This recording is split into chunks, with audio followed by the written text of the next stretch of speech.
70 seconds separating these teams from another overtime. Hasn't happened yet, though. Here's one thrown by Pro League that's blocked away by Rath. Help to the back. Oh, do you? Shot deflected. Scramble. They score!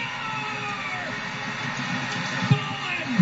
3-2 with less than a minute to go. And the people were stunned at TD Garden. Doc Emmerich with a description on NBC Monday nights. Another minute goes by. An opportunity to watch the handshake line, the cups skated around the sloppy ice at the Garden, and for us to go down and pilfer something as a keepsake for the Hawks title. I was originally not thinking that we would steal something, just kind of wanted to look for something discarded, something left behind. But then when I walked over to Corey Crawford's net that he had been manning for the first and third period, looking for maybe a water bottle, something like that, I saw these two weirdly shaped pieces of yellow plastic on top of the net. I did not even know what they were, but figured it was hardware of some kind and scooped them up for you and me. A little bit ashamed, but more happy and thrilled to have them than anything else. The inventor of the Marsh Peg is Fred Marsh, and he joins us right now on the Home Run In Pizza hotline as Home Run In Pizza congratulates the champs for bringing home the cup. And Fred, we thank you for your innovation, which now has a very special place in my Hall of Fame room. Well, that's good to hear. I'm glad to hear it, and it's very flattering to have somebody steal the Marsh Pegs. I wish somebody would have done it long ago, and to improve my sales. Right. And what did you make a lot of? Yeah, did you make a lot of money off this? It's like not like the Pet Rock, right, where you got $1 million. No. It's a very limited market, and I've been hockey's been my life. I was an ice maker, a referee, hockey player.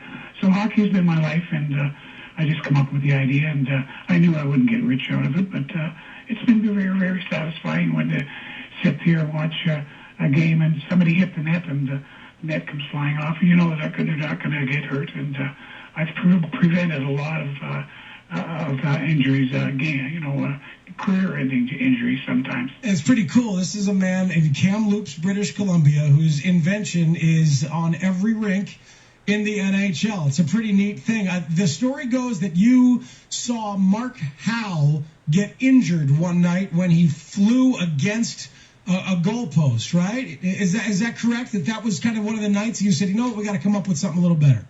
Yeah, well, Mark Howe got, he was impelled in the old style net, so I was running two arenas up in Kitimat, British Columbia, northern BC, and we wanted to buy some safety stuff, and I looked on the market, and at that time, the only thing that was there was the magnetic system, and I could see the problems with it.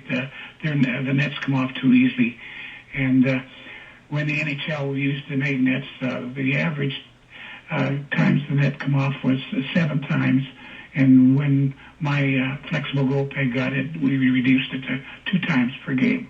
Wow, so 7 down to 2. How did you go about getting in touch with the league to get the Marsh Peg introduced to NHL culture? Well, I contacted the NHL, and I did a lot of traveling, promoting my product. I got into the Western Junior Hockey League here, and then from there advanced, and the Western League was very happy with it, and the president of the Western Hockey League wrote letters to the NHL praising my product. So because we had heard this story about Wayne Gretzky, that one night his Edmonton Oilers, I think, or maybe it was the Kings at the time, had a tie game that would have been a win if the goal stayed in its moorings or on its moorings. Is that correct, Fred, that you got in touch with Wayne after that? Yes, I did. So you wrote Wayne Gretzky and said you should use my product. That's right. And the day that I got the NHL adopted my pegs, 2 days later I got an autographed picture from Wayne Gretzky. How about it? So the power of Gretzky. Get it done. Our listeners can get a Marsh Peg if they want. They can't get the ones that were in Corey Crawford's goal. We have those, and we're never giving them up. We're not going on eBay. MarshPegs.com, and they're available in a variety of colors as well. Is that right? Well, there's 4 different sizes because a lot of the arena floors don't have large inserts, so we have 4 different sizes, and you're correct. They're 4 different colors. Wow. And we renew the ones in the NHL every 2 years.